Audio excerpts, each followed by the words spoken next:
معزز حاضرین اور محترم خواتین،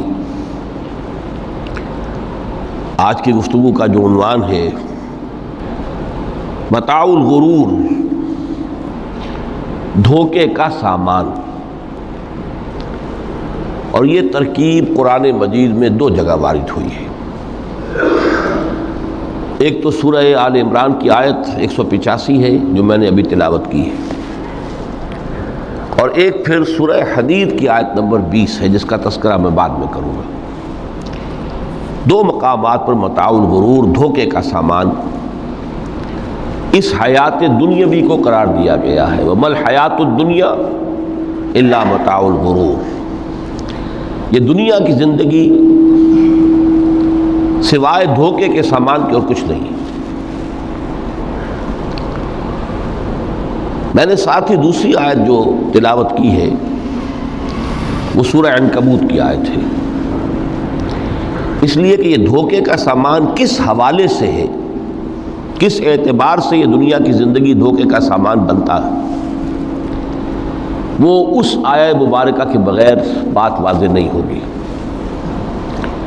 وَمَا هَذِهِ الْحَيَاةُ الدُّنْيَا إِلَّا لَهْوٌ وَلَعِبٌ، یہ دنیا کی زندگی تو سوائے کھیل اور تماشے کے اور کچھ نہیں۔ وَإِنَّ دَارَ الْآخِرَةَ لَهِيَ الْحَيَوَانُ، اور اصل زندگی تو آخرت کی زندگی ہے۔ لَوْ كَانُوا يَعْلَمُونَ، کاش کہ انہیں معلوم ہوتا۔ چار مقامات پر قرآن مجید میں اس دنیا کی زندگی کو لہو و لعب یا لعب و لہو سے تعبیر کیا گیا۔ دو جگہ متاع الغرور، چار جگہ لہو و لعب۔ لیکن کس اعتبار سے؟ غور طلب بات ہے۔ یہ دنیا کی زندگی اللہ نے ہمیں دی ہے، یہ کائنات اس نے بنائی ہے، اس میں اس نے ہمیں بھیجا ہے۔ ظاہر بات ہے کہ یہ تخلیق جو ہے یہ کسی کھلنڈرے کا کھیل نہیں ہے۔ ربنا ما خلقت ھذا باطلا، یہ کوئی وہم نہیں ہے، یہ حقیقت ہے، یہ واقعہ ہے، اللہ کی خلاقی کا مظہر ہے۔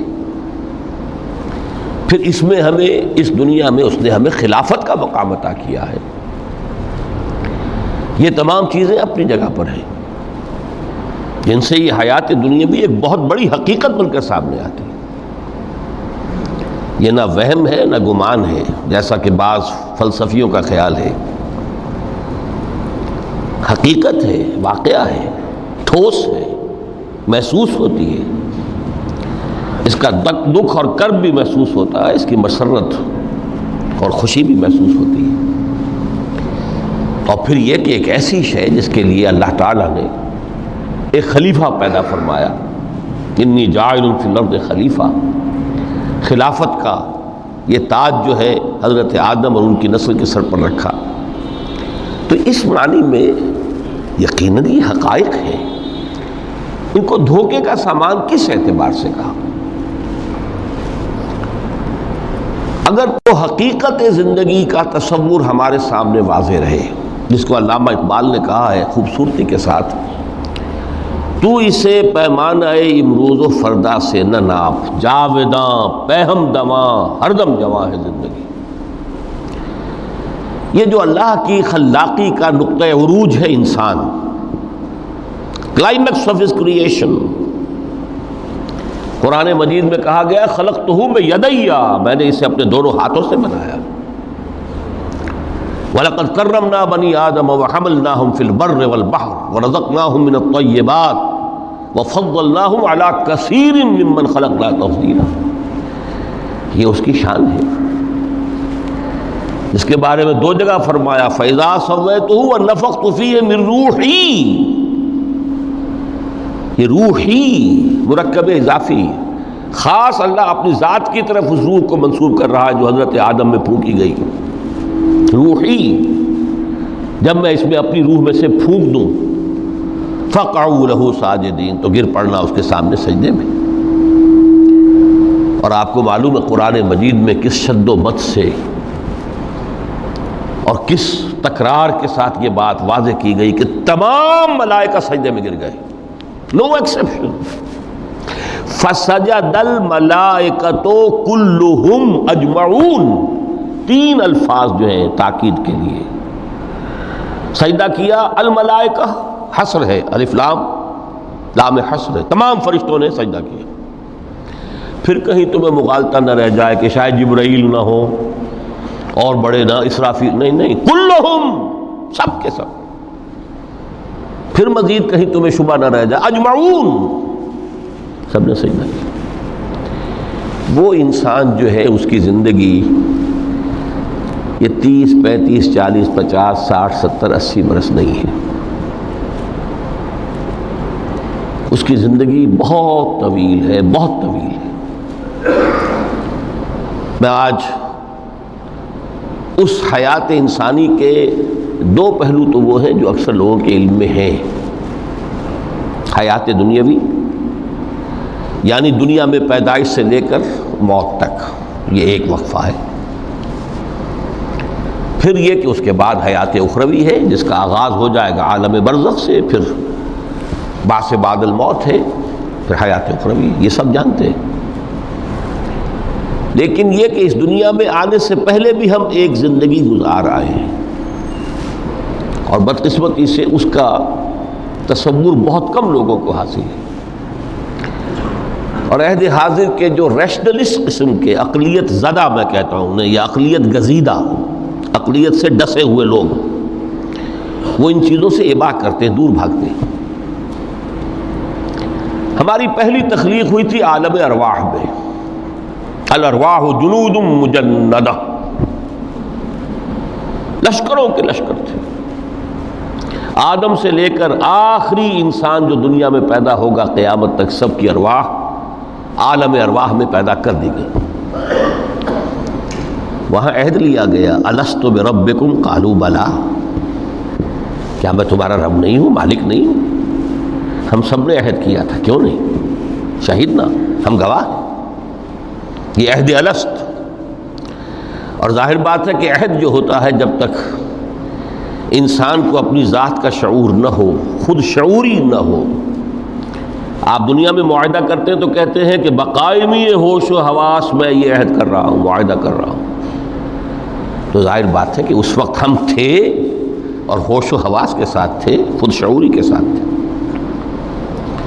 لیکن صرف ارواح تھی، جسد نہیں تھے۔ اور یہی ہے وہ مقام جس کے بارے میں حضور نے سے جب پوچھا گیا کہ متى وجبت لک النبوۃ یا رسول اللہ، اللہ کے رسول آپ کو نبوت کب ملی؟ تو آپ نے فرمایا والآدم بین الماء والطین، ابھی آدم کا حیولہ جو ہے ابھی گارا گوندھ ہی رہا تھا، پانی اور گارے کے درمیان ہی تھے آدم، کہ میں اس وقت بھی نبی تھا۔ عالم خلق کا ابھی آغاز نہیں ہوا، ابھی عالم ارواح میں بھی جو تمام ارواح ہیں وہ اپنی امتیازی شان کے ساتھ ہیں۔ روح محمدی صلی اللہ علیہ وسلم، جس سے اگر نور محمدی کہیں تو غلط نہیں ہے، اس لیے کہ ارواح کا جو مادہ تخلیق ہے وہ نور ہے، جیسے فرشتوں کا مادہ تخلیق نور ہے۔ مسلم شریف میں حضرت عائشہ صدیقہ رضی اللہ تعالی عنہ سے روایت موجود ہے، اللہ نے فرشتوں کو نور سے پیدا کیا۔ روح، فرشتے روح ہیں، ارواح ہیں، روح القدس، روح الامین، اور ارواح انسانیہ بھی روح ہے، یہ سب ان کا مادہ تخلیق نور ہے۔ اس وقت ہم پیدا کیے گئے، صرف ارواح کی شکل میں ہم سے عہد لیا گیا اور پھر سلا دیا گیا۔ یہ پہلی موت تھی جو ہم پر وارد ہوئی ہے اس دنیا میں آنے سے پہلے،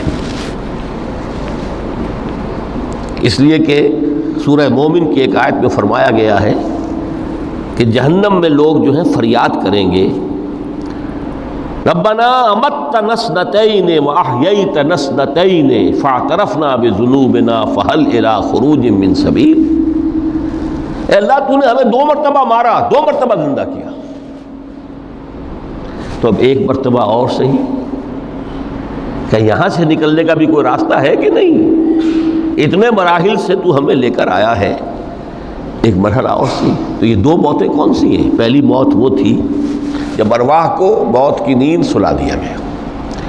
پھر عالم خلق، جسے آج سائنٹسٹ کہتے ہیں، جس کا نقطۂ آغاز ہے بگ بینگ، عالم ارواح اس سے پہلے کی شے ہے، اس تک سائنس نہیں پہنچ سکتی، وہ سائنس سے ماوراء ہے۔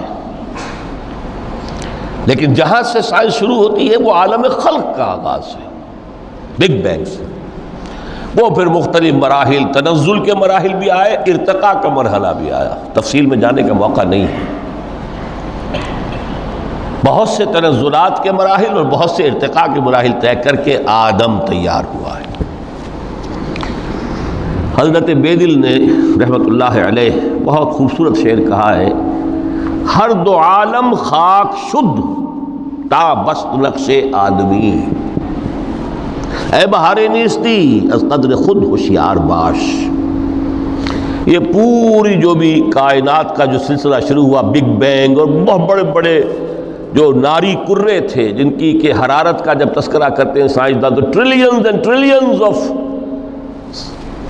فارن ہائٹ، یہ ان کی اس وقت اس کی جو حرارت کا عالم تھا۔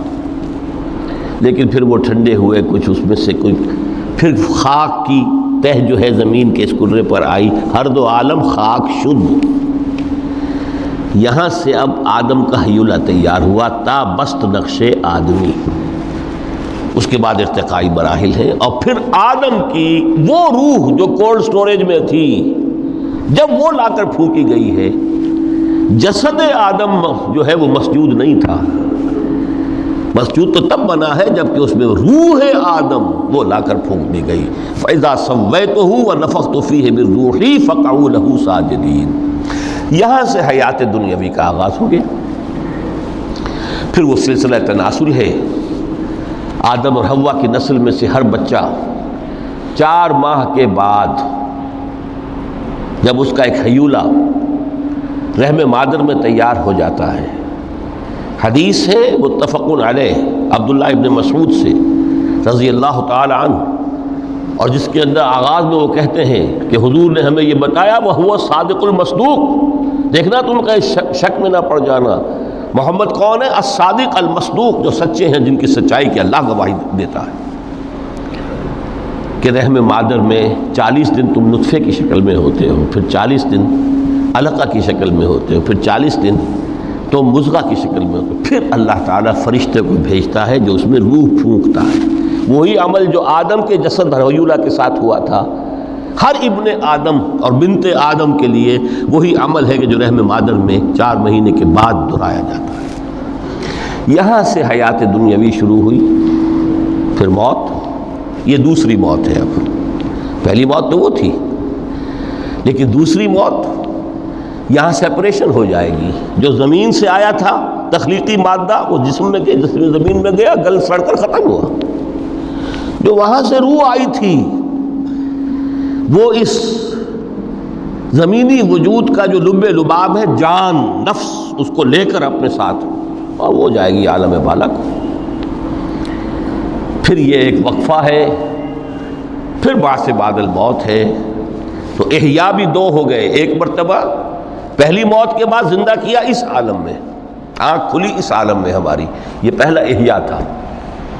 کیف تکفرون باللہ وکنتم امواتا فاحیاکم ثم یمیتکم ثم یحییکم ثم الیہ ترجعون۔ دوسرا احیاء وہ ہوگا قیامت کے دن، بعث بعد الموت، اور پھر اس کے بعد وہ زندگی ابدی زندگی ہے، ہمیشہ کی۔ یہ تصور سامنے رکھیے۔ تو یہ جو تھوڑا سا وقفہ، یہ تو زندگی بہت طویل ہے۔ تو اسے پیمانہ امروز و فردا سے نہ ناپ، جاویداں پیہم دماں، ہر دم جواں ہے زندگی۔ اس میں یہ وقفہ جو ہے، خلق الموت والحیات لیبلوکم ایکم احسن عملا، یہ اس جسد کے ساتھ اس روح کا اتصال، اور یہ 30 40 50 60 70 80 100 برس کی عمر، یہ ایک وقفہ ہے، یہ امتحانی وقفہ ہے، تمہیں جانچا جا رہا ہے، پرکھا جا رہا ہے۔ ایکم احسن عملا، اس کو بھی اقبال نے اسی نظم میں خوب بیان کیا ہے کہ قلزم ہستی سے تو ابھرا ہے مانند حباب، اس زیاں خانے میں تیرا امتحان ہے زندگی۔ اب اگر تو 2 چیزیں انسان پر واضح رہیں، اور نہ صرف واضح رہیں، مستحضر رہیں۔ واضح تو ہو جاتی ہے ایک چیز، پھر آدمی بھول جاتا ہے، تو کوئی فائدہ نہیں دیتا اس کے۔ مستحضر، ایک یہ کہ اصل زندگی آخرت کی زندگی ہے، طویل ہے. بل توسرون الحیات الدنیا والآخرۃ خیر وابقیٰ کلا بل تحبون العاجلہ وتذرون الآخرہ. تم اس عاجلہ کو پسند کرتے ہو، اس دنیا کی زندگی کو تم ترجیح دیتے ہو، جبکہ آخرت ہے جو باقی رہنے والی ہے، ابدی.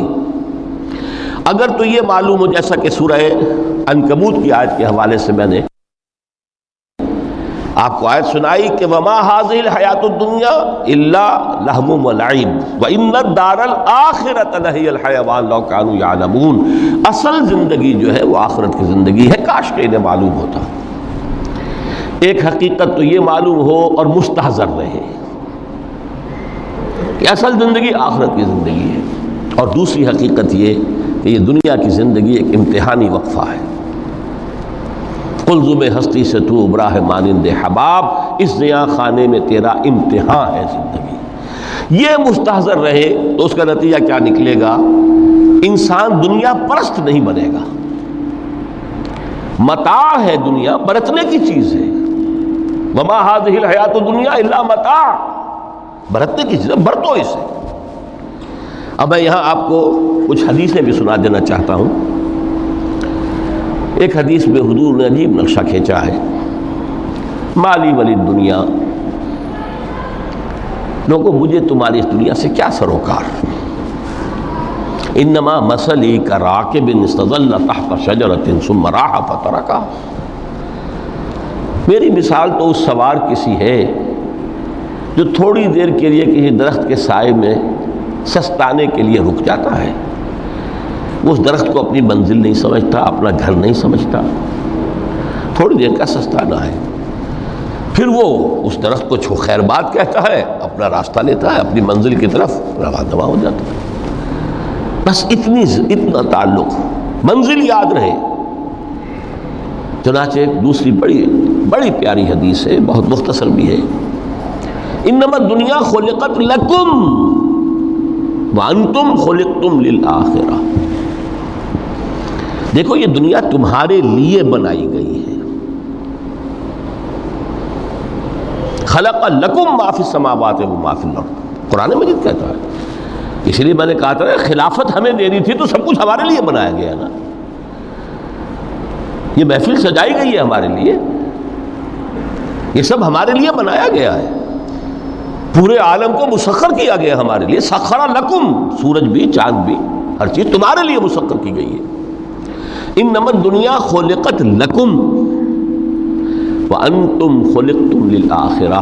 لیکن تمہاری تخلیق ہوئی ہے، تمہیں بنایا گیا ہے، تمہیں پیدا کیا آخرت کے لیے. یہ منزل یاد رہے. میرا ٹھکانہ وہ ہے، میرا گھر وہ ہے، میری منزل وہ ہے. یہ راہ گزر ہے، یہ سفر ہے، یہ ایک وقفہ ہے، امتحانی وقفہ ہے. خلق الموت والحیات لیبلوکم ایکم احسن عملا. لیکن اب تیسری حدیث سنیے، اور یہ ہے وہ کہ جو اس دنیا کو جو میں نے شروع میں کہا تھا بڑی ٹھوس حقیقت ہے. یہ اللہ کی تخلیق ہے، سنجیدہ تخلیق ہے. ہم نے کوئی کھیل کود کے لیے تو نہیں بنایا ہے. ربنا ما خلقت ھذا باطلا. حضور فرماتے ہیں الدنیا مزرعۃ الآخرہ. دنیا آخرت کی کھیتی ہے. یہاں بوؤ گے تو وہاں کاٹو گے، یہاں بوؤ گے نہیں تو کاٹو گے کیا خاک. اس اعتبار سے غور کیجئے، یہ دنیا اور حیات دنیاوی کا ایک ایک لمحہ ایک بڑی عظیم حقیقت بن کر سامنے آتا ہے. ہماری حیات دنیاوی کا ایک ایک لمحہ ابدی ہے پوٹینشلی. کیوں کہ اس میں جو کچھ ہم کما رہے ہیں اس کے نتائج ابدی زندگی پر پھیلے ہوئے ملیں گے. تو گویا کہ یہ جو ہے یہ گھڑی محشر کی ہے، طور سے محشر میں ہے. بیشتر غافل عمل کوئی اگر دفتر میں ہے، یہاں کا ایک ایک لمحہ تمہارے لیے بہت قیمتی ہے. یہاں بو، محنت کرو، کاشت کرو تاکہ وہاں کاٹ سکو. الدنیا مزرعۃ الآخرہ. اب دیکھیے یہ جو انداز ہے قرآن کا، وما الحیات الدنیا الا متاع الغرور، جو ہماری گفتگو کا عنوان ہے، اس کے دو نتیجے نکلتے ہیں عملاً. ایک نتیجہ جو صحیح ہے، جو قرآن نکالنا چاہتا ہے، جس کی طرف اسلام رہنمائی کرتا ہے. ایک ہے بالکل منفی نتیجہ جس کی اسلام نفی کرتا ہے. وہ منفی نتیجہ کیا ہے؟ دنیا دھوکے کی ٹٹی ہے، چھوڑو گھر گھرستی کو، دفع کرو. رب سے لو لگانی ہے، یہ شادی کر کے اور گھر گھرستی کا کھکیڑ مول لینا، کہاں ایک پیٹ کا پالنا، کہاں 10 پیٹ لگ جائے پیچھے، اسی میں آدمی جو ہے گم ہو کر رہ جاتا ہے. لہذا گھر گھرستی کو چھوڑو، تجدد کی زندگی گزارو. پھر یہ تمدن ہر جگہ شر ہے، برائی ہے، دھوکہ ہے، فریب ہے، جھوٹ ہے. دفع ہو جاؤ، جاؤ کہیں پہاڑوں کی چوٹیوں پر، کہیں غاروں میں، گپھاؤں میں، کہیں جنگلوں میں دھونی روا. یہ ہے اس کا ایک منطقی نتیجہ جو نکلا ہے دنیا میں، اور تقریباً تمام مذاہب عالم میں نکلا ہے. رہبانیت جس کی جس شد و بد کے ساتھ نفی کی ہے محمد الرسول اللہ صلی اللہ علیہ وسلم. لا رہبانیت فی الاسلام، اسلام میں کوئی رہبانیت نہیں. نفی ہے، مکمل نفی. لا رہبانیت فی الاسلام. فرمایا کہ النکاح من سنتی، یہ میری سنت ہے، میرا طریقہ ہے. گھر گھرستی کی زندگی اختیار کرنا یہ میری سنت ہے. 3 صحابہ پر کچھ اسی طرح کا غلبہ ہو گیا تھا. صحابہ میں ہر طرح کے لوگ تھے. ان میں وہ لوگ بھی تھے کہ جو بڑے ریشنلسٹ تھے، عقل کے حوالے سے بات سمجھنے والے. حضرت عمر کو ہم کہہ سکتے ہیں کہ سر خیل تھے ان کی رضی اللہ تعالیٰ. کچھ درویش منش لوگ بھی تھے. کچھ پر یہ تقویٰ کا اور درویشی کا بہت زیادہ غلبہ ہو گیا تھا. مغلوب الحال ہم انہیں کہہ سکتے ہیں. حضرت عبداللہ ابن عمرو بن العاص رضی اللہ تعالیٰ عنہما، ایک عجیب سائملٹینیس کنٹراسٹ ہے باپ اور بیٹے میں. عمرو بن العاص بہت بڑے سیاستدان، مدبر. عرب نے چوٹی کے جو 3 سیاستدان پیدا کیے ان میں سے ایک عمرو بن العاص ہے. واریر، کانکرر، سیاستدان. لیکن عبداللہ ابن عمرو بن العاص بالکل درویش. روزانہ روزہ ساری رات کھڑے ہیں، نہ بیوی سے کوئی سروکار، نہ کسی سے کوئی سروکار. حضور کو اطلاع ملی، بلا لیا، جواب طلبی ہو گئی. یا عبداللہ اولا مخبر انک تصوم الدہر وتقوم اللیل. اے عبداللہ مجھے یہ خبر دی گئی ہے تم ساری رات کھڑے رہتے ہو، روزانہ روزہ رکھتے ہو. کیا کہتے ہیں؟ جی حضور ایسا تو ہے.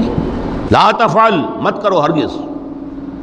فإن لنفسك عليك حقا وإن لزوجك عليك حقا وإن لزورك عليك حقا. دیکھو تم پر تمہارے اس جسم کا اور نفس کا بھی حق ہے. اسے آرام بھی دو، اس کی ضروریات بھی پوری کرو، اس کی دیکھ بھال بھی کرو. یہ بھی تمہارے پاس امانت ہے اللہ کی. پھر تم پر تمہاری بیوی کا حق ہے. کسی صحابی نے دیکھا تھا حضرت عبداللہ ابن عمرو بن العاص کی بیوی کو کہ وہ بالکل جیسے کہ میلی کچیلی حالت میں تھی. پوچھا ہی کیا حال بنا رکھا؟ ان کا کہ آپ کے دوست کو تو کوئی غرض ہے ہی نہیں سرے سے. ظاہر بات ہے کہ مسلمان بیوی اور کس کے لیے وہ سنگھار کرے گی جب شوہر ہی کو کوئی دلچسپی نہ ہو، صرف سے غرض ہی نہ.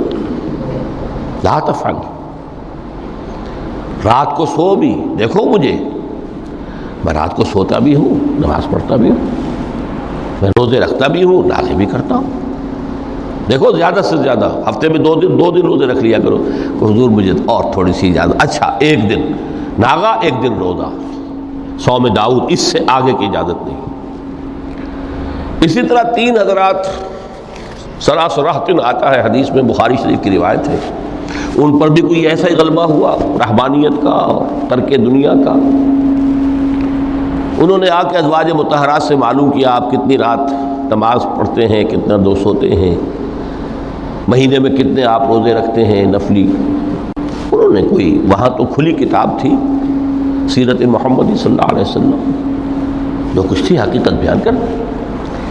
اب دیکھیے ایک عجیب ذہنیت، انہوں نے دیکھا کہ یہ تو کم ہے، ان کے اندازے کے اعتبار سے تو بہت کم ہے، لیکن یہ کہ اپنے آپ کو ذرا تسلی حضور کی تو کوئی ضرورت نہیں ہے، آپ تو معصوم ہیں، آپ کیسے گناہ نہیں ہوا، کوئی خطا نہیں ہوئی، آپ کے لیے تو یہ اتنی عبادت ہمارے لیے تو کافی نہیں ہے، ہم تو گناہ گار ہیں.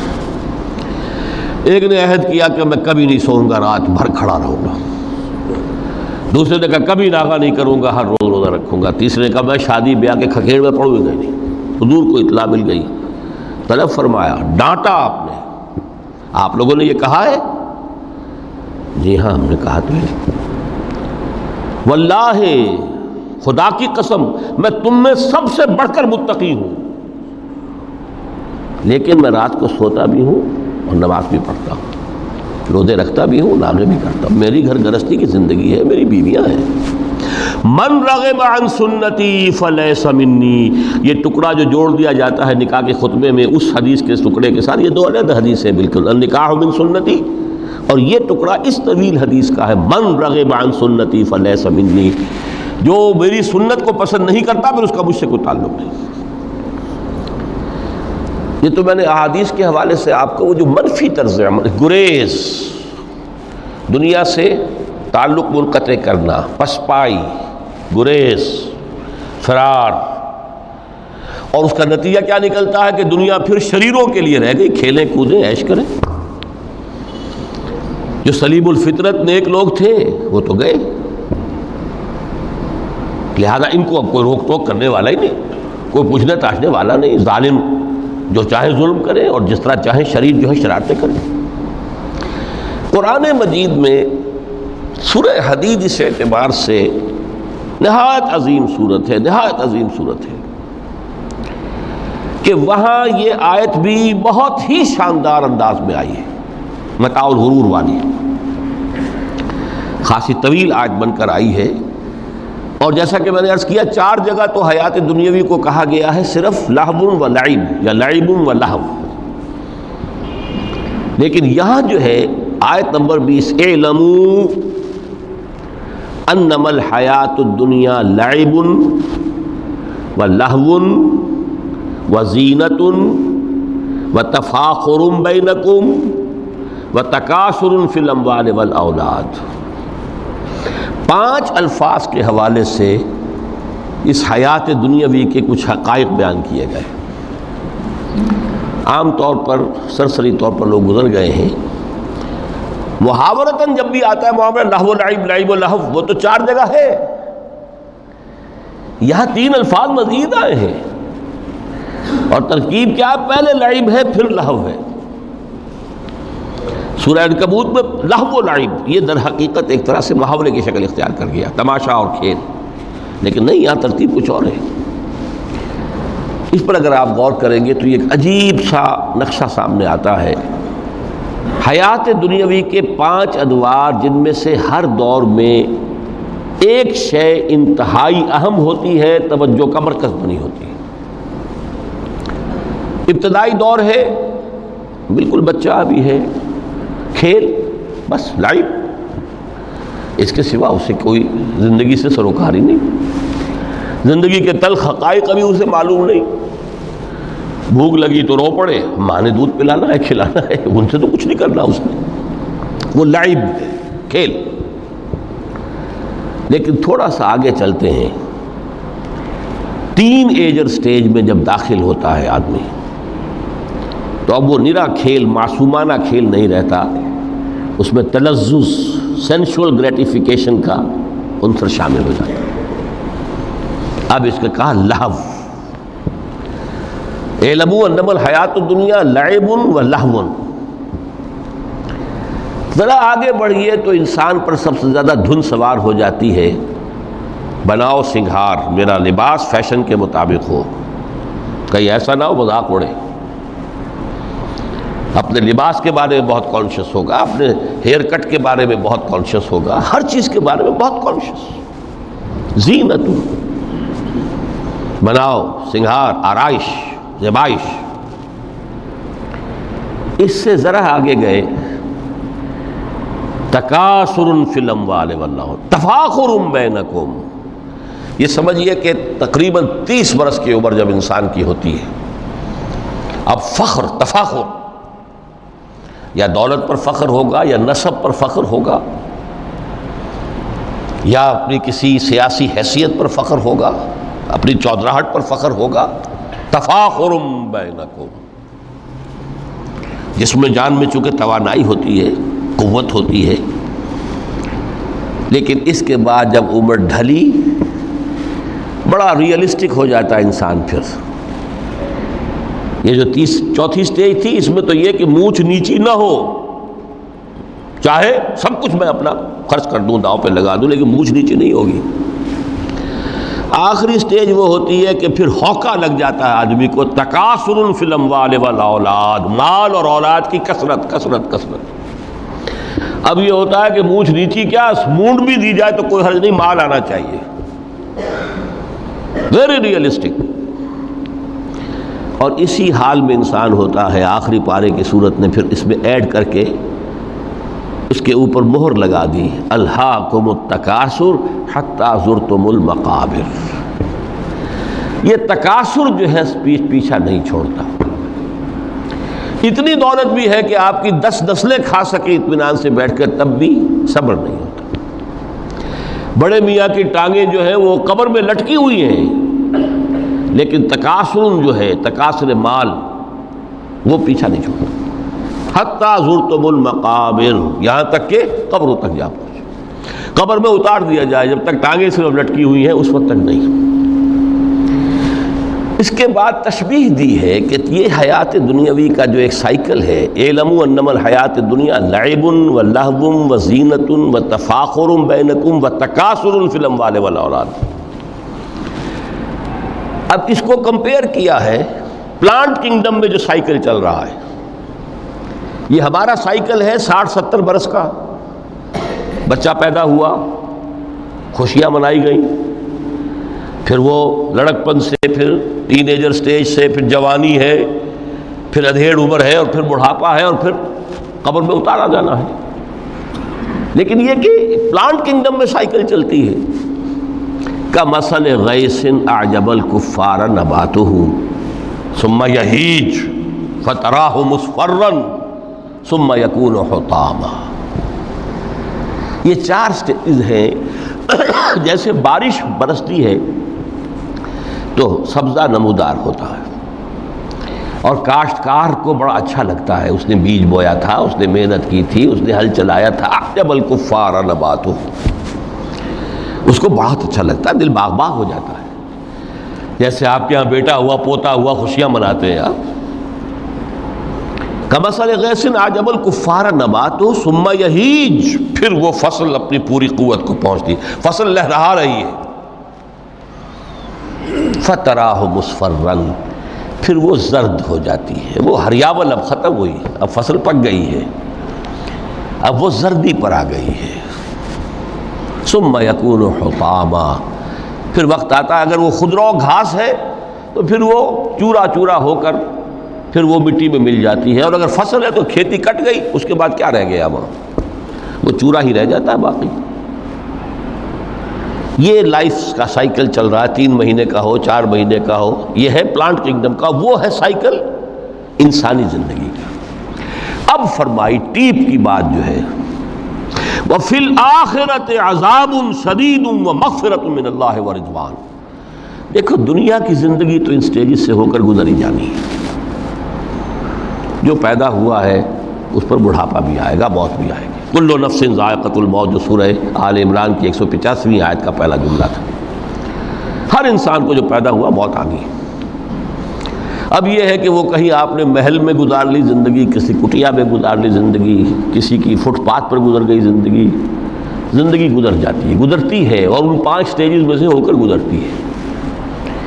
آپ گندی گلیوں میں بچوں کو کھیلتے ہوئے دیکھتے ہیں، وہ بھی کھیل رہے ہوتے ہیں. نالیوں کے پانی کے اندر کھیل رہے ہوتے ہیں، ان کا بھی کھیل ہے. گندے جوہڑ میں کھیل رہے ہوتے ہیں. وہ تو ہے زندگی کی وہ سٹیج جو ہے کھیل کی ہے. کسی کے پاس بڑے قیمتی کھلونے ہیں، ان سے کھیل رہا ہے. کوئی اس طرح گلی ڈنڈا کھیل رہا ہے یا کچھ اور کھیل رہا ہے. لیکن وہ 5 سٹیجز تو آئیں گی. اعلموا انما الحیات الدنیا لعب ولہو وزینۃ وتفاخر بینکم وتکاثر فی الاموال والاولاد کمثل غیث اعجب الکفار نباتہ ثم یہیج فتراہ مصفرا ثم یکون حطاما وفی الآخرۃ عذاب شدید ومغفرۃ من اللہ ورضوان. آخرت میں جا کر یہ بائیفرکیشن ہو جانی ہے، یا تو شدید عذاب اور یا اللہ کی مغفرت اور رضا. Now the choice is yours، اما شاکرا و اما کفورا، فیصلہ اب تم خود کر لو. وما الحیات الدنیا الا متاع الغرور، یہاں بھی آخری الفاظ وہ ہے کہ دنیا کی زندگی دھوکے کے سوا کچھ نہیں. کیوں؟ اگر تو دنیا کی زندگی میں گم ہو گئے، جیسے کہ اقبال نے کہا ہے کہ کافر کی یہ پہچان کے آفاق میں گم ہے، اور مومن کی یہ پہچان کے گم اس میں ہے آفاق. دنیا میں رہو، طالب دنیا نہ بنو، طالب عقبہ، طالب آخرہ. دنیا میں رہو، برتو، استعمال کرو، تمہارے لیے پیدا کیا گیا بھائی، برتو، متاع ہے، برتنے کی شے ہے. ہاں حلال اور حرام کی پابندیاں سامنے رکھو، باقی برتو. مطلوب یہ نہ ہو، مقصود یہ نہ ہو، مطلوب آخرہ ہو. انما الدنیا خلقت لکم وانتم خلقتم للآخرہ. منزل وہ رہے، مستحضر رہے، سامنے رہے کہ میں تو اجنبی ہوں، یہاں یہ میرا وطن نہیں ہے. الدنیا سجن المومن و جنت الکافر. جیسے کسی پرندے کو کسی پنجرے میں بند کر دیا گیا ہو، اس طرح ہمیں اس دنیا میں بھیج دیا گیا. اللہ کی مرضی ہے، اس نے بھیجا ہے. جب تک وہ چاہتا ہم رہیں گے یہاں، لیکن ہمارا دل یہاں نہیں لگے گا.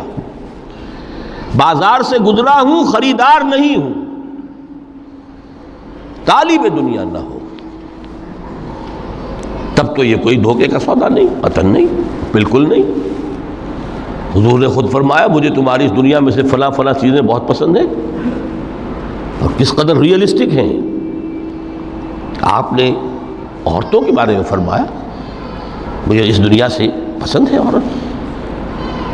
کوئی تصنع اور کوئی بھی تکلف اور کوئی خلاف فطرت بات نہیں کی محمد رسول اللہ صلی اللہ علیہ وسلم. آنکھوں کی ٹھنڈک میری نماز میں ہے، مجھے خوشبو پسند ہے. عورت کی طرف بھی آپ کا رجحان تھا. قرآن مجید میں آتا ہے نا، اے نبی اب کوئی اور نکاح آپ نہیں کریں گے. وَلَوْ أَعْجَبَتْكَ حُسْنُهُنَّ، چاہے ان کا حسن جو ہے وہ آپ کو اچھا لگے، اب اجازت نہیں ہے مزید، بس فل سٹاپ. جتنے نکاح ہو چکے. تو یہ دنیا کو حضور نے صلی اللہ علیہ وسلم دنیا پر سوار رہو، دنیا کو اپنے اوپر سوار نہ ہونے دو. بس بات صرف یہ ہے. کافر کی یہ پہچان کہ آفاق میں گم ہے. اسی لیے سورہ کہف کا ایک مرکزی مضمون ہے. پہلے رکوع میں بات آتی ہے اِنَّا جَعَلْنَا مَا عَلَى الْأَرْضِ زِینَةً لَهَا لِنَبْلُوَهُمْ أَيُّهُمْ أَحْسَنُ عَمَلًا. ہم نے اس دنیا پر جو کچھ ہے، یہ اسکائی اسکریپرز بن گئے ہمارے زمانے میں، اور یہ شاندار بلڈنگز ہیں، اور یہ کچھ ہے، ہم نے زینت اور زیبائش اور آرائش بنا دیا ہے تاکہ آزمائیں. انہی کے حسن کے شکار ہو جاتے ہو اور ان کے پرستار بن کر رہ جاتے ہو. رخ روشن کے آگے شمع رکھ کر وہ یہ کہتے ہیں ادھر جاتا ہے دیکھیں یا ادھر پروانہ آتا ہے.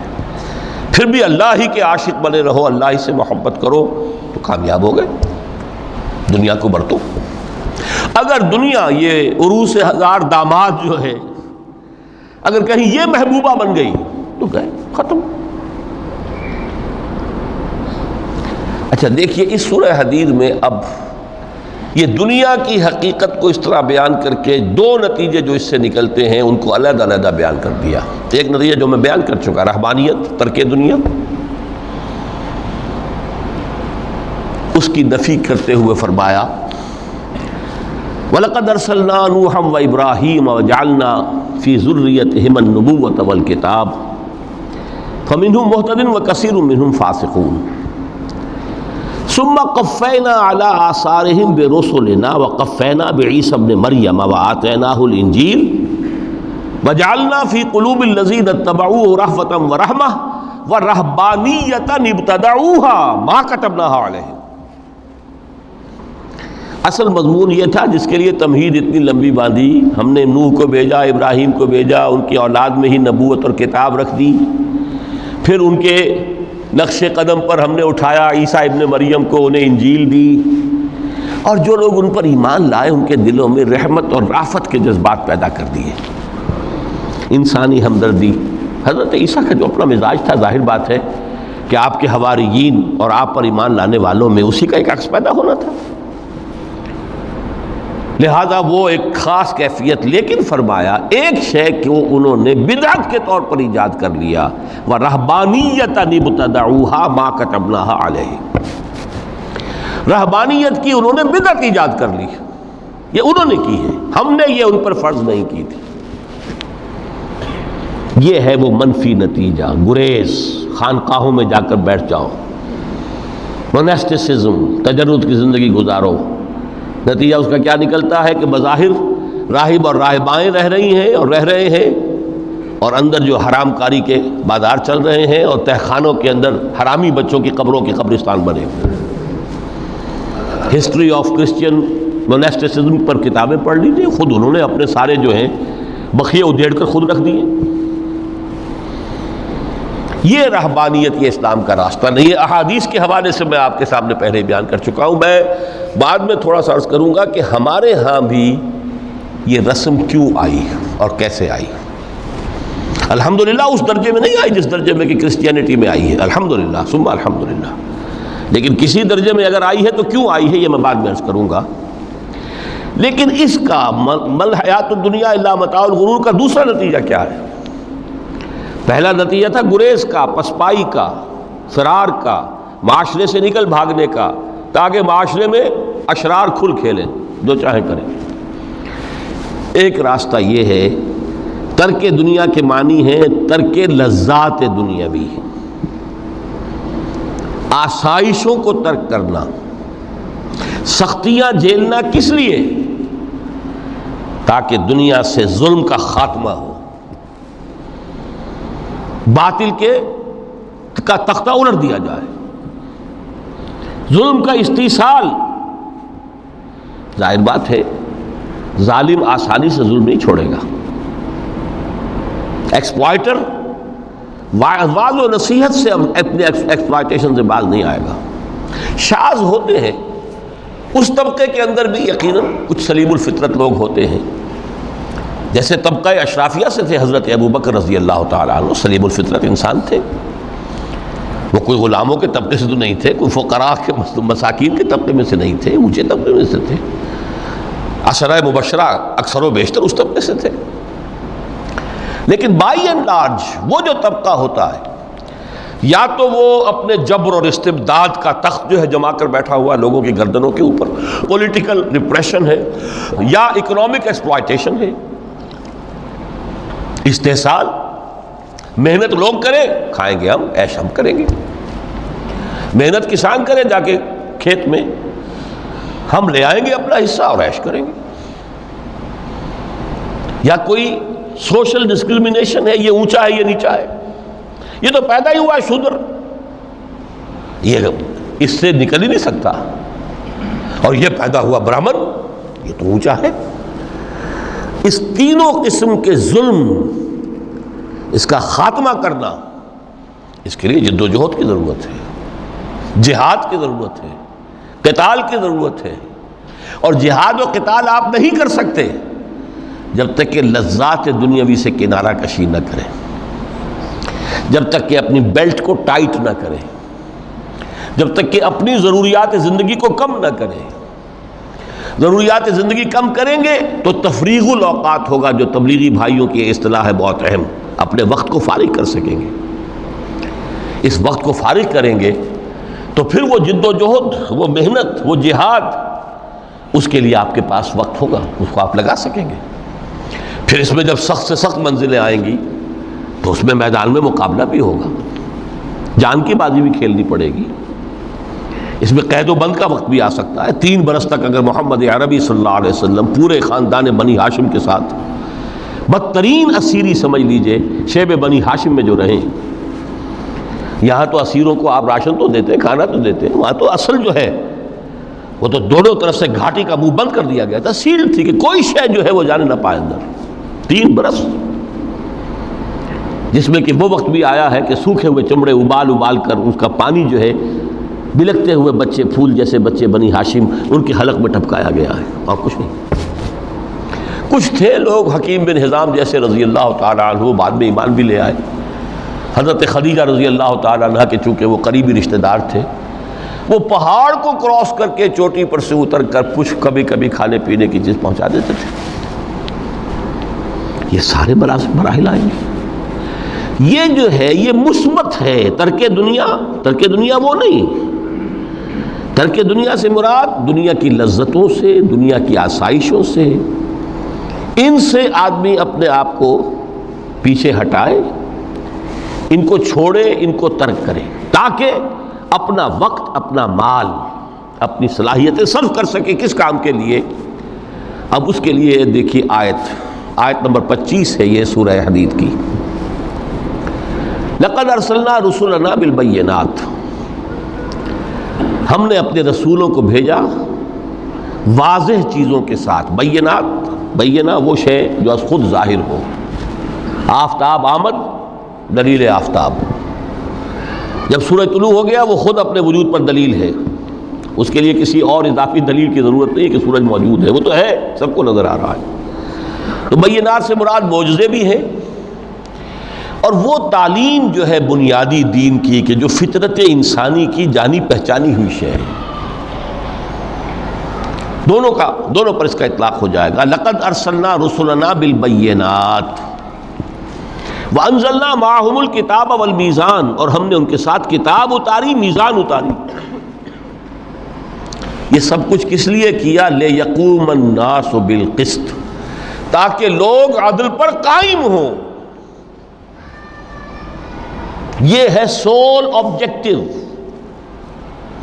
یہ نہیں بس ہماری کتاب پڑھ لیا کرے، ختم قرآن ہو گیا، اللہ اللہ دعا مانگ لی، چھٹی. قائم کرو اس کو، وہ میزان عدل نصب کرو، ہر ایک کو وہی تل کر ملے جو اس کا حق ہے، اور ہر ایک سے وہ لیا جائے کہ جو اس کے ذمہ واجب ہے. اگر یہ نہیں تو بابا پھر سب کہانیاں ہیں. شریعت اور دین اور نماز اور روزہ اور حج، کوئی حیثیت ان کی نہیں. اچھی طرح سن لیجئے میری بات. قرآن مجید میں کہلوایا گیا حضور سے، قل یا اہل الکتاب لستم علی شیء حتی تقیموا التوراۃ والانجیل وما انزل الیکم من ربکم. اے نبی ان سے کہہ دیجئے، کتاب والوں تمہاری کوئی حیثیت ہی نہیں، ہماری نگاہوں میں تمہارا کوئی مقام ہی نہیں، جب تک کہ تم قائم نہیں کرتے تورات کو اور انجیل کو اور جو کچھ کے نازل کیا گیا تمہاری طرف، تمہارے رب کی طرف سے. قائم کرو، پھر آؤ ہم سے بات کرو، ہم سے دعا کرو، ورنہ دفع ہو جاؤ.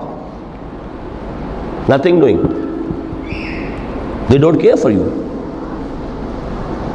لستم علی شیء حتی تقیموا التوراۃ والانجیل وما انزل الیکم من ربکم.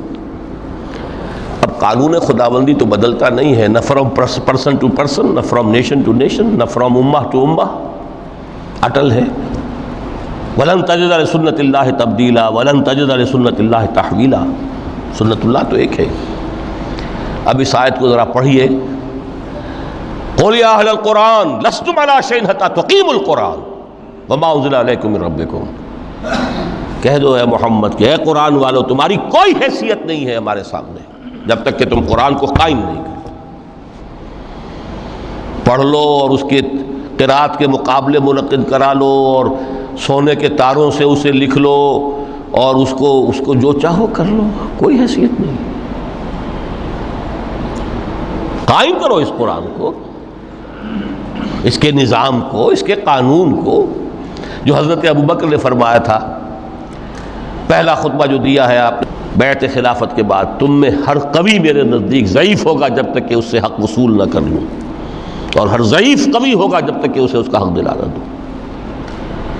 سورہ شورى میں حضور سے کہلوایا گیا، قل وَأُمِرْتُ لِأَعْدِلَ بَيْنَكُمْ، مجھے یہ حکم ہوا ہے کہ میں تمہارے مابین عدل قائم کروں. میں واعظ بن کر نہیں آیا، میں بدھ مت کے بھکشو بنانے کے لیے نہیں آیا تمہیں. ہاں انقلابی عمل میں ایک مرحلہ آتا ہے، بدھ مت کے بھکشو بننا پڑتا ہے کچھ عرصے کے لیے، تیاری کا مرحلہ، وہ میں ابھی بعد میں ذرا بیان کر دوں گا. لیکن مستقل نہیں ہے یہ بدھ مت کے بھکشو. یہ بدماش جس طرح چاہیں کھل کھیلیں، ظالم جس طرح چاہیں لوگوں پر ظلم کرتے رہیں، تشدد اور جبر کا جس طرح سے چاہیں معاملہ کریں، استحصالی نظام جس طرح ہوتا ہے چلتا رہے. شاہ ولی اللہ دہلوی رحمۃ اللہ علیہ کے الفاظ میں انسانوں کی عظیم اکثریت ڈھور ڈنگر بن جائے، صبح سے لے کے شام تک کمر توڑ دینے والی مشقت کے بعد بمشکل 2 وقت کی روٹی ملتی ہو، اس کا کبھی خیال اسے اللہ کا آئے گا؟ کبھی اللہ سے لو لگا سکے گا؟ دنیا نے تیری یاد سے بیگانہ کر دیا تو اس سے بھی دل فریب ہے غم روزگار کے. اس لیے حضور نے فرمایا قاد الفقر ان یکون کفرا، یہ فقر جو ہے یہ تو انسان کو کفر تک پہنچا دیتا ہے. عدل قائم کرو. تو دیکھیے یہ آیت انتہائی گمبھیر آیت ہے قرآن مجید کی سورہ حدید کی. جس طرح وہ آیت متاع الغرور والی جس شان کے ساتھ سورہ حدید میں آئی ہے، اعلموا انما الحیات الدنیا لعب ولہو وزینۃ وتفاخر بینکم وتکاثر فی الاموال والاولاد کمثل غیث اعجب الکفار نباتہ ثم یہیج فتراہ مصفرا ثم یکون حطاما وفی الآخرۃ عذاب شدید ومغفرۃ من اللہ ورضوان وما الحیات الدنیا الا متاع الغرور. لیکن اس کا نتیجہ کیا نکلنا چاہیے؟ لقد ارسلنا رسلنا بالبینات وانزلنا معهم الکتاب والمیزان لیقوم الناس بالقسط. Now prepare for the shock. میرے نزدیک میرے علم کی حد تک شاید دنیا کی کوئی انقلابی کتاب نہ ہو جس نے اس قدر عریاں طور پر کھل کر یہ کہا ہو کہ ظالموں کی سرکوبی کرو، کچلو ان کے سر. وانزلنا الحدید، ہم نے لوہا بھی اتارا ہے. ایک وقت آتا ہے ظلم نہیں ختم ہوتا جب تک کہ لوہے کی طاقت ہاتھ میں نہ آئے. انزلنا الحدید، ہم نے صرف کتاب ہی نہیں اتاری ہے، لوہا بھی اتارا ہے. فیہ باس شدید، اس میں جنگ کی صلاحیت ہے. ومنافع للناس، لوگوں کے لیے کچھ اور منفعتیں بھی ہیں. کوئی توا پرات چمٹا یہ بھی بنا لو، ٹھیک ہے، لیکن اصلاً یہ اسلحہ کے لیے. وانزلنا الحدید، اسی تو سورہ حدید کا نام حدید ہے. فیہ باس شدید ومنافع للناس ولیعلم اللہ من ینصرہ ورسلہ بالغیب.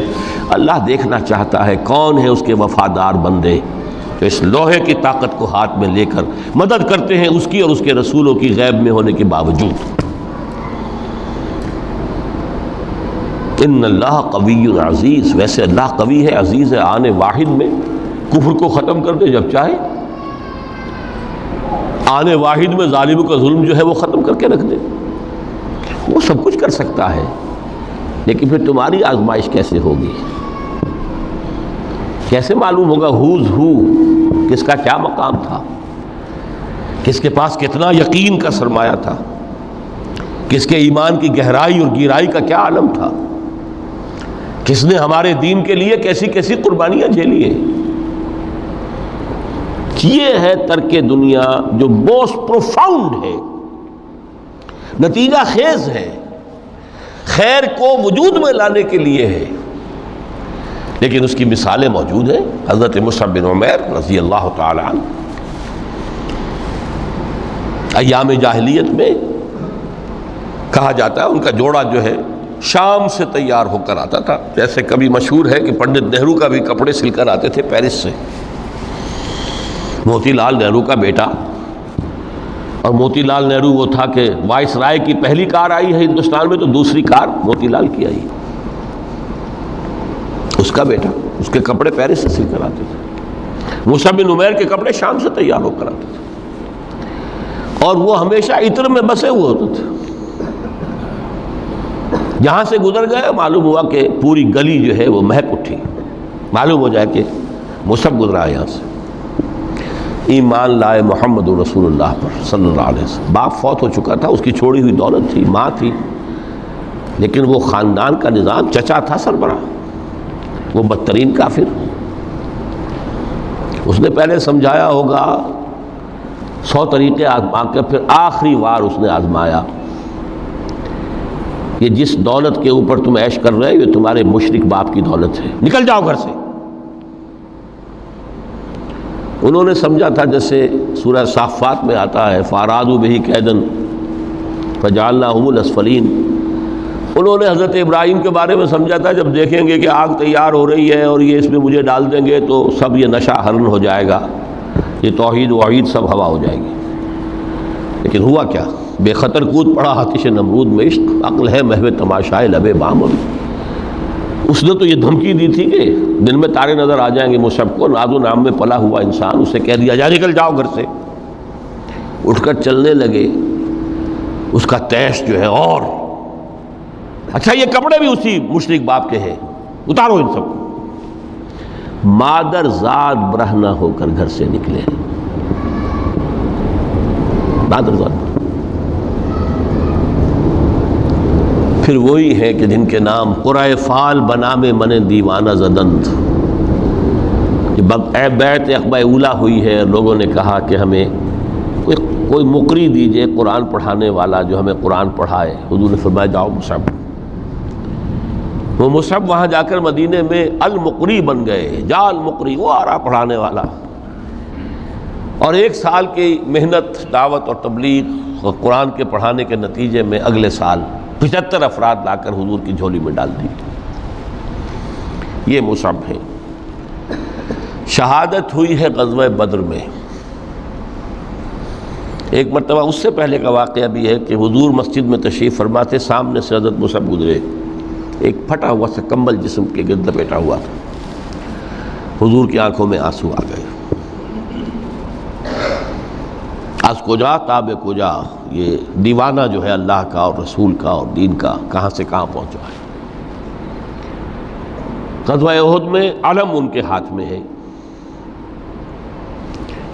جس ہاتھ میں علم ہے وار پڑا، کٹ گیا، دوسرے سے پکڑا، اس کو بھی کٹ گیا، پھر دونوں جتنے بچ گئے تھے حصے ان سے سنبھالا، پھر شہید ہو گئے۔ جسم پر صرف ایک چادر تھی، اوپر سے جسم ننگا تھا، صرف ستر کے لیے چادر۔ دفن کرنے لگے تو مسئلہ ہی پیش آ گیا کہ چونکہ شہید کے تو کفن جو ہے اس کا اپنا جو بھی لباس پہنا ہو شہادت کے وقت، حضور سے کہا گیا کہ حضور مصعب کی چادر تو اتنی چھوٹی ہے کہ سر ڈھانپتے ہیں تو پیر کھل جاتے ہیں، پیر ڈھانپتے ہیں تو سر کھل جاتے ہیں۔ فرمایا سر کو چادر سے ڈھانپ دو اور پیروں پر اذخر گھاس لا کر ڈال دو، یہ آخری لباس نصیب ہوا ہے۔ یہ ترک دنیا ہے۔ ترک دنیا بئی معنی مثبت عمل کے لیے، جہاد کے لیے، قتال کے لیے، اللہ کی راہ میں جد و جہد کے لیے، اپنے معاشی معاملے کو پیچھے رکھنا، کم کرنا، کم سے کم تر کرتے چلے جانا، اور زیادہ سے زیادہ وقت، زیادہ سے زیادہ مال، زیادہ سے زیادہ صلاحیت نکالتے چلے آنا دین کی جد و جہد کے لیے۔ یہ ہے در حقیقت کہ جو ترک دنیا ہے پروفاؤنڈ، نتیجہ خیز، ظلم کے استحصال کے لیے، حق کا بول بالا کرنے کے لیے، عدل کے نظام کو برپا کرنے کے لیے یہ جد و جہد کی جائے، یہ ہے مثبت نتیجہ کہ جس کی طرف قرآن ہمیں لانا چاہتا ہے۔ ورنہ آج اقبال نے جو کہا کہ اسی قرآن میں ہے اب ترک جہاں کی تعلیم، جس نے مومن کو بنایا مہو پرویں کا امیر۔ ہمارے ہاں بھی وہ خانقاہی نظام آیا، اگرچہ اس درجے نہیں آیا، یہ واقعہ ہے۔ کرسچن منسٹسزم نے جس طرح کی شکلیں اختیار کی تھی وہ ہمارے یہاں نہیں آیا، اللہ کا فضل ہے، اللہ کا شکر ہے، لیکن آیا ضرور ہے۔ وہ چیزیں مراقبے ہیں، ذکر ہیں، اشغال ہیں، پھر یہ کہ اس کے لیے یہ لطائف ہیں، جہاں حضور نے نہیں سکھایا کہ 5 لطائف ہیں، 6 لطائف ہیں، ہر ایک کی کوئی روشنی علیحدہ ہے، کوئی نیلی ہے، کوئی پیلی ہے، ٹھیک ہے، ہوگی، میں یہ نہیں کہتا کہ نہیں ہے۔ آکلٹ سائنسز کی اپنی ایک حقیقت ہے، لیکن ہمیں اس سے روک دیا گیا۔ یہ چیزیں ہمارے ہاں کیوں آئی ہیں؟ یہ ہے اصل میں کچھ لوگ جو اس پورے تصوف کے سلسلے کو کہہ دیتے ہیں کہ یہ ہے ہی خلاف اسلام اور یہ غلط ہے اور یہ بالکل ایک نیا دین ہے. نہیں، یہ بات نہیں. پوری ہمدردی کے ساتھ سمجھنا چاہیے کہ یہ کیوں آیا. دیکھیے، اصل جو سلوک محمدی تھا صلی اللہ علیہ وسلم، جو تصوف محمدی تھا، وہ تو یہ تھا: جہاد، دعوت، جہاد، دین کا غلبہ، تن من دل لگا دو. اسی میں ترک دنیا بھی آ گیا. اس لیے فرمایا لا رہبانیت فی الاسلام الا جہاد فی سبیل اللہ. اسلام کی رہبانیت یہی جہاد فی سبیل اللہ ہے. آخر لذتیں چھوڑنی پڑتی ہیں نا، گھروں کی آسائشیں چھوڑیں گے تبھی تو جائیں گے، میدان میں آئیں گے. اس حوالے سے جب خلافت راشدہ کا نظام ختم ہوا اور اب ایک ملوکیت کے دور کا آغاز ہو گیا، 3-4 اٹیمپٹس ہوئی ہیں اس کو ٹھیک کرنے کی. حضرت حسین ابن علی رضی اللہ تعالیٰ عنہ میدان میں آئے، شہید ہو گئے، دنیاوی اعتبار سے ناکام ہو گئے. عبداللہ ابن زبیر آئے رضی اللہ تعالیٰ عنہما، کچھ تھوڑی سی کامیابی ہوئی، سسٹین نہیں کر سکے، وہ بھی شہید کر دیے گئے. پھر حضرت زید آئے، پھر نفس زکیہ آئے، کوئی کوشش کامیاب نہیں ہوئی. اس نتیجے پر پہنچ گئے کہ یہ تو اب جو حکومت کی چھت ہے یہ تو ہے، اس کو تو اب ہم نہیں ہٹا سکتے. جب حکومت کو چھت کو نہیں ہٹا سکتے تو اب جہاد اور قتال کا راستہ تو بند ہو گیا. ہے تو مسلمان نا، کلمہ گو ہے، چاہے خود فاسق و فاجر بھی ہوں، لیکن نافذ تو شریعت کے احکام کر رہے ہیں. اس حوالے سے ہاتھ بند گئے. اس وقت پھر یہ ہے کہ جو تزکیہ نفس کے لیے یہ طریقے اختیار کیے گئے، شارٹ آف جہاد فی سبیل اللہ، شارٹ آف قتال فی سبیل اللہ. یوں سمجھیے کہ اگر کوئی درخت جو ہے یہاں پر آپ اس کو اگائیں تو چھت تک تو وہ جائے گا، لیکن چھت کے اوپر چھت کو پھاڑ تو نہیں سکتا نا، وہ پھر مڑ جائے گا. یہ ڈیفلیکشن ہوئی ہے ہمارے ہاں، جس سے کہ یہ خانقاہی نظام وجود میں آیا. کچھ خیر تو لوگوں کو سکھاتے رہو، کچھ تزکیہ نفس کی تعلیم تو دیتے رہو، اور ان میں پھر یہ ہے کہ مشرق اور مغرب سے آنے والے نظریات اور طریقے جو ہیں وہ بھی شامل ہو گئے. ہندوستانی جو تصوف کے مختلف یہاں پر معاملات تھے، اور ادھر سے یونانی اور نیو پلیٹونک وہ نظریات آ گئے. لیکن آج کا دور جو ہے وہ سمجھ لیجئے 2 اعتبارات سے بہت مختلف ہو چکا ہے. اب پھر ضرورت ہے سلوک محمدی کی صلی اللہ علیہ وسلم. کیوں؟ اگرچہ حکومت مسلمانوں کی ہے لیکن اسلامی قانون نافذ نہیں ہے. اس وقت یہ تھا کہ حکومت مسلمانوں کی تھی، اگرچہ وہ اس معنی میں آئیڈیل اسلامی حکومت نہیں تھی کہ امرہم شورا بینہم، مسلمانوں نے منتخب کیا ہوتا، نہیں، وہ ایک موروثی نظام چل پڑا. ایک قبیلے کی عصبیت جو ہے وہ اس کے پشت پناہ بن گئی، ایک نظام چل رہا ہے. لیکن قانون اسلام کا نافذ تھا، قاضی تھے، مفتی تھے، فیصلے وہی ہو رہے تھے. آج یہ کہ اگرچہ حکومت مسلمانوں کی ہے، قانون جو ہے قرآن کا نافذ نہیں ہے. اور نمبر 2، آج انسان کا جو سوشل کانشسنس ہے، اجتماعی شعور، وہ ترقی کر کے اس سطح تک پہنچ چکا ہے کہ ہر شہری کو حق حاصل ہے کہ نظام کو بدلنے کی کوشش کرے. پہلے یہ ہوتا تھا کہ آپ نظام کی اصلاح کرنے کے لیے کھڑے ہوئے تو سمجھتے تھے کہ یہ حکومت کو ختم کرنا چاہتے ہیں، یہ باغی ہے. حضرت حسین کو باغی کہا گیا رضی اللہ تعالیٰ عنہ. اب باغی جو ہے واجب القتل ہے، اسی لیے تو آخر کلمہ گو تھے وہ جنہوں نے شہید کیا حضرت حسین کو رضی اللہ تعالیٰ عنہ. اس وقت تک یہ کانسیپٹ تھا ہی نہیں کہ اسٹیٹ علیحدہ شے ہے، گورنمنٹ علیحدہ شے ہے. We are against the government, not against the state. آج تصور جو ہے بالکل کلیئر کٹ ہو گیا ہے. ہم وفادار ہیں ریاست پاکستان کے، حکومت پاکستان کے نہیں. حکومت پاکستان کو بدلنا ہمارا حق ہے، اور اس بدلنے کے 2 طریقے ہیں. یا ایک انتخابات کا ذریعہ ہے، یا پھر ایجیٹیشن کا ذریعہ ہے، بشرطے کہ ایجیٹیشن پیسفل ہو،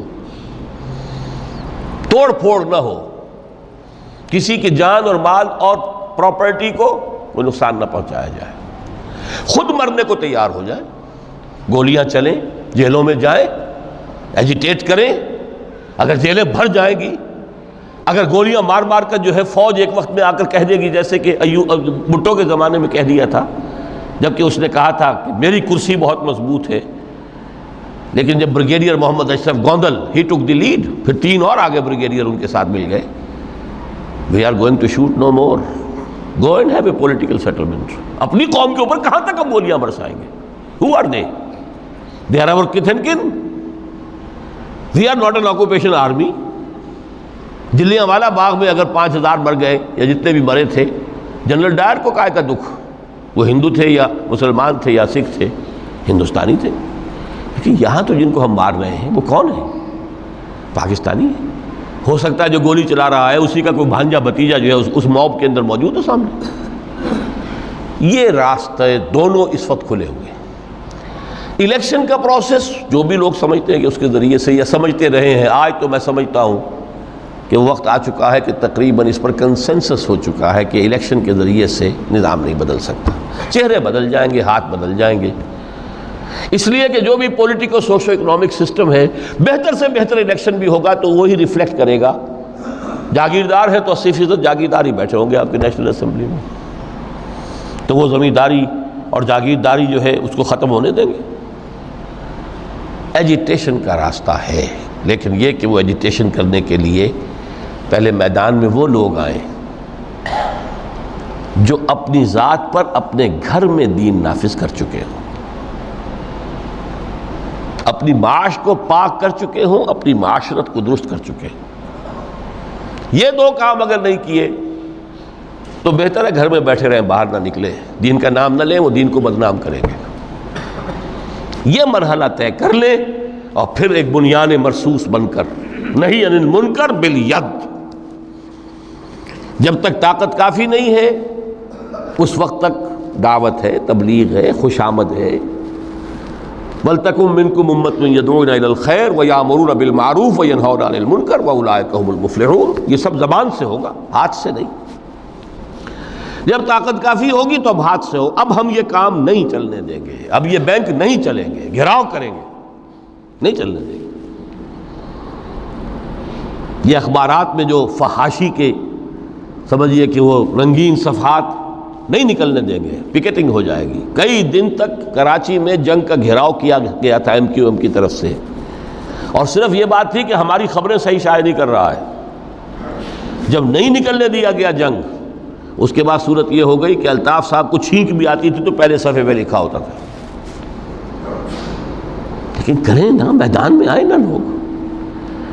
یہ ہے اصل میں وہ تصوف کہ جو اب بالکل سلوک محمدی صلی اللہ علیہ وسلم کا جو اصل سلوک تھا، وہ تصوف تھا، وہ ترک دنیا، مالی ولی دنیا، انما مثلی کراکب استظل تحت شجرۃ ثم راح فترکھا، اس کے ضمن میں فرمایا گیا ہے۔ سورہ توبہ کی میں آیت نمبر 24 آپ کو سنا، فرمایا قل ان کان آباؤکم وابناؤکم واخوانکم وازواجکم وعشیرتکم واموال اقترفتموها وتجارۃ تخشون کسادها ومساکن ترضونها احب الیکم من اللہ ورسولہ وجہاد فی سبیلہ فتربصوا حتی یاتی اللہ بامرہ واللہ لا یہدی القوم الفاسقین۔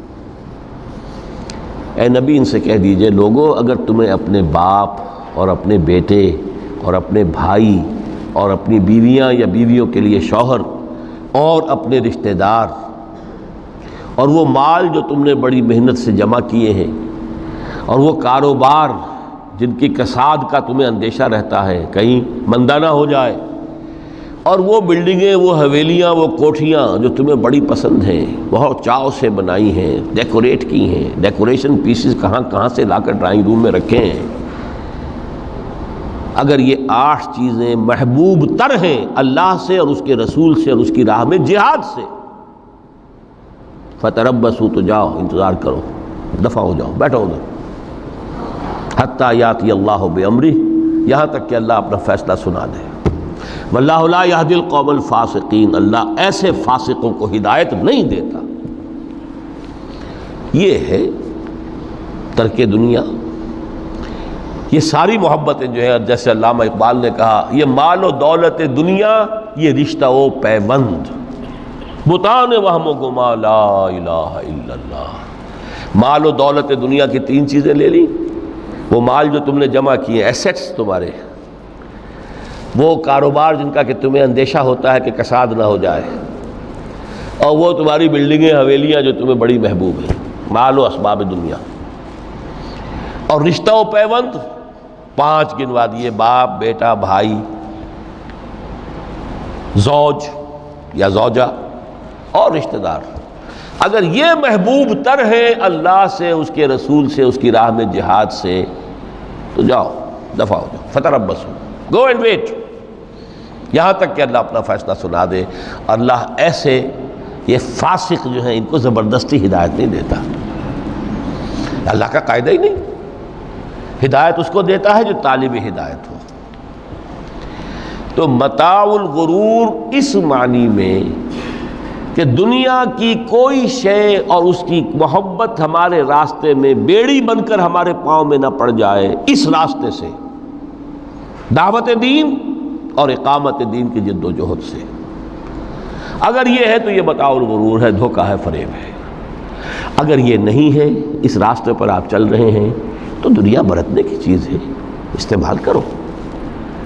دنیا ہی تو کھیتی ہے، یہی محنت کرو گے نا، اسی دنیا میں کوشش کرو گے، جہاد کرو گے، اسی دنیا میں دعوت اور تبلیغ کا کام کرو گے، یہی کھیتی ہے جس کی فصل تمہیں کاٹنی ہے جا کر قیامت میں۔